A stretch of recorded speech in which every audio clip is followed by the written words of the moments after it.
நம்ம தலைவர் super star ரஜினிகாந்தின் கூலி திரைப்படம் பற்றி சமீபத்தில் பிஆர்ஓ இவ்வளோ வசூல் ஆகிருக்குன்னு ஒரு அமௌண்ட் சொல்லியிருக்காரு. உடனே பிஆர்ஓவே சொல்லிட்டாரு, இந்த படம் இவ்வளோ தான் கலெக்ட் பண்ணியிருக்கு புதுசாக உருட்ட ஆரம்பிச்சிட்டாங்க. கூலி படம் மொத்தமே 350 கோடி தான் கலெக்ட் பண்ணியிருக்குன்னு ஒரு தற்கொலை ட்ராக்கர்ஸ் சொல்லியிருக்கான். அதாவது சன் பிக்சர்ஸே 4 நாட்களில் 404 கோடின்னு அறிவிச்சிட்டாங்க. இவன் என்னடானா மொத்தமே 350 கோடி தான் அப்படின்ட்டு உருட்டிக்கிட்டு கிடக்குறான்.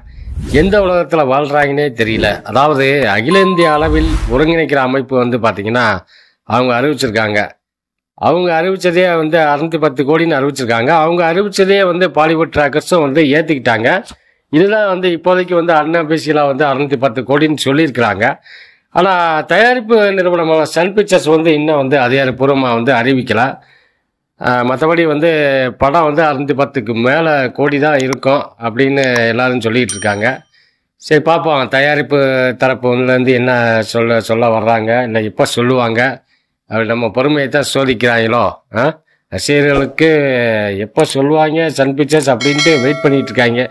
ஓகே ஃப்ரெண்ட்ஸ், இந்த வீடியோ பிடிச்சிருந்தா லைக் பண்ணுங்கள், கமெண்ட் பண்ணுங்கள், ஷேர் பண்ணுங்கள். முக்கியமாக சப்ஸ்கிரைப் பண்ண வந்துடுறாங்க. மகிழ்ச்சி.